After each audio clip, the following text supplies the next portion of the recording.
Julia just moved to Bucharest with her husband, Francis. While he's busy at his new job, she's left alone in their massive apartment, feeling isolated and unable to speak the language. Things get creepy fast. From her huge window, she notices a man in the building across the street, constantly staring at her. Is he just looking out his window, or is he watching her specifically? One night, she goes to the movies alone and feels someone following her. She tries to lose him in a supermarket, but he sits right behind her.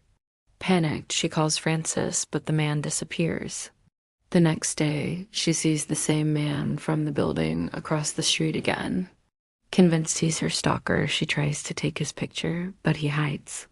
Francis thinks she's overreacting, just lonely and paranoid. But then news breaks of a serial killer nicknamed the Spider, who is targeting women in the city. Julia becomes certain her watcher is the Spider. She reports him to the police, but they're dismissive. She even follows the man herself, tracking him to a strip club where he works as a janitor. Her neighbor, Irina, tries to comfort her, but Julia's fear only grows. One evening, Julia hears a commotion from Irina's apartment next door. The next morning, she sees the watcher carrying a large bag out of his building. Fearing the worst for Irina, she calls the police again. They investigate the watcher's apartment, but find nothing. Now everyone, including Francis, thinks she's losing her mind. Defeated, Julia prepares to leave Francis and go back to the US. As she's packing, she hears a faint noise from the apartment. It's the watcher, Daniel, and he's been hiding there all along.